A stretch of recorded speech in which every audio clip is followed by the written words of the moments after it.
Sir, अभी आपने जैसे बताया कि अभी आपने युवा दिवस जनवरी में जी। सेलिब्रेट किया था। आपने युवाओं को बुलाया, उद्यमी युवाओं को बुलाया, उनको सम्मानित किया अभी मार्च में ही।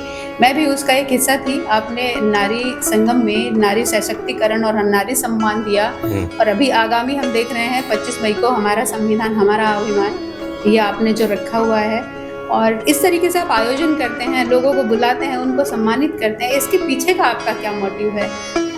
देखिए दीपिका जी, मेरे व्यक्तिगत एक अनुभव है कि जब आप कोई अच्छा काम करते हैं, तो अगर आपको कोई एप्रिशिएट नहीं करता तो कुछ दिन के बाद आप छोड़ यार, आप करते हैं लेकिन कोई रिकॉग्नाइज़ नहीं करता। मैं देखता हूँ कि आप छोटा-सा भी काम करें या बड़ा-सा काम करें, कोई आपकी पीठ थपथपा दे, अरे आप अच्छा काम कर रहे हो, तो आपको मोटिवेशन मिलता है, आपको एक एनर्जी मिलती है, आप और जो है फ़ोर्सफुली सोशल वर्क करते हैं। हमारा मकसद भी यही रहता है।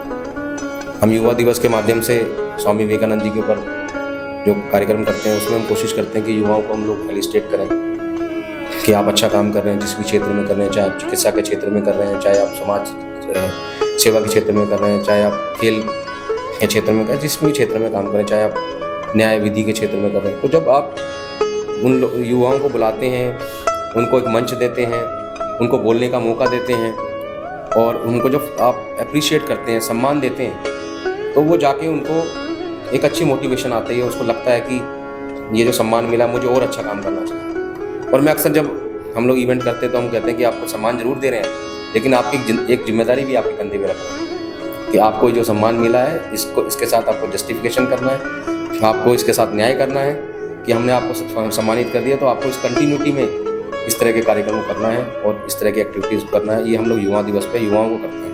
साथ में जो शक्ति संगम की जो आपने चर्चा की, इस बार जो शक्ति संगम कार्यक्रम महिला दिवस का आयोजन किया गया जयपुर में, उसमें हमने 51 महिलाओं को सम्मानित किया। उसके बाद 7 को ही उत्तर प्रदेश के जो हमारे अध्यक्ष हैं, उनके नेतृत्व में जौनपुर में उन्होंने 21 महिलाओं को सम्मानित किया। उसी महीने इस कार्यक्रम में आप भी आए, 21 मार्च को हमने शक्ति संगम सेम नाम से दिल्ली में भी किया, उसमें 31 महिलाओं को सम्मानित किया। हमने उनको प्लेटफॉर्म दिया कि आप आइए, अपनी बात रखिए, अपने विचार रखिए। अगर आपके अंदर नेतृत्व की ताकत है या नेतृत्व करने की क्षमता है, तो आप उसको साबित कीजिए, तो उनको मोटिवेशन मिलता है। महिला का मतलब ये नहीं कि उन्हें घर संभालना है या बच्चे ही देखने हैं या बच्चों की जिम्मेदारी भी उसी पे है। बच्चा अच्छा काम कर ले तो फादर उसका वो लेते क्रेडिट, और बच्चा कोई गलती करता है तो माँ को कहते हैं कि तुमने संस्कार ठीक नहीं दिए, तुमने ठीक से नहीं पढ़ाया, मैं तो सब सारे दिन बाहर रहता हूँ, तुम्हें देखना चाहिए।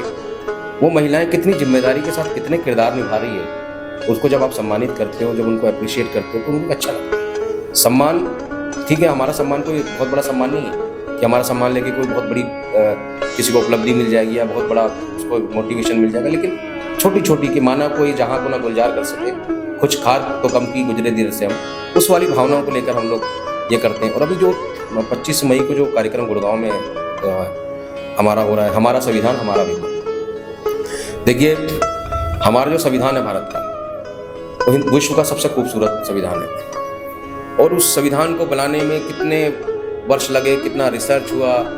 जो हमारे पूर्व राष्ट्रपति थे राजेंद्र प्रसाद जी ले लिए, हमारे अम्बेडकर साहब, डॉक्टर भीमराव अम्बेडकर जी, ऐसे तमाम लोगों ने रिसर्च किया, तब जाके इतना खूबसूरत संविधान बना। कितनी भाषाएं इस देश में बोली जाती हैं, इतने पर्व हैं, इतनी बोलियां हैं, इतनी जातियां हैं, उस सबको ध्यान में रख के इतना खूबसूरत संविधान जो हमारे देश का बना, जिसका एग्जाम्पल पूरे विश्व में दिया जाता है। तो हमारा ये फर्ज बनता है कि हम राजनीति की पाठशाला के प्लेटफॉर्म से लोगों को बताएं कि ऐसी क्या खूबसूरती भारत के संविधान में है, जिससे हम गर्व फील करते हैं कि हम हिंदुस्तान के नागरिक हैं और इतना खूबसूरत हमारा संविधान है। इसीलिए हम हर साल हमारा संविधान हमारा अभिमान कार्यक्रम करते हैं।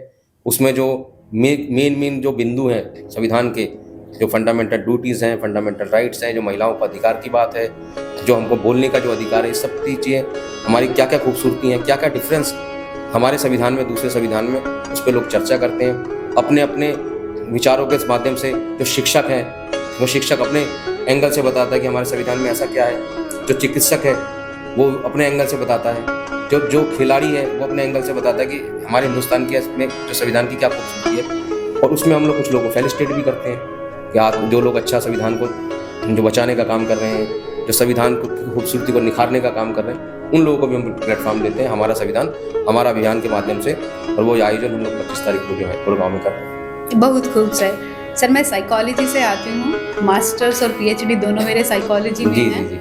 तभी डॉक्टर कहलाने का सौभाग्य प्राप्त हुआ।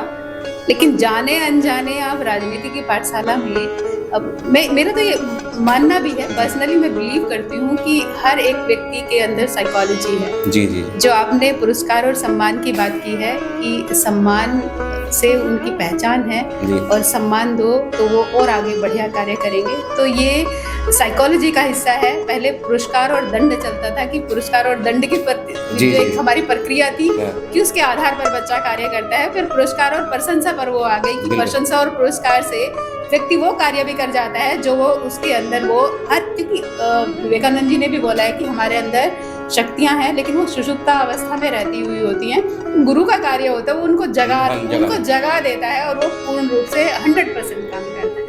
तो वो कार्य आप कर रहे हैं कि जिनकी सोई हुई शक्तियां भी हैं, प्रशंसा और पुरस्कार से आप उनको जगाने का कार्य कर रहे हैं। सच में ये कार्य अपने आप में बहुत अनूठा है। एक तो राजनीति की पाठशाला ही अपने आप में अनूठी है, दूसरा जो प्रशंसा और पुरस्कार वाला आपका कार्य है युवाओं और महिलाओं को सशक्त बनाने का, वो भी प्रशंसनीय है। सर मैं बहुत आभारी हूँ और आपसे मिलकर, आपसे बातचीत करके सच में मुझे लगता है एक बहुत प्रेरणादायी संदेश ये जा रहा है। बहुत धन्यवाद।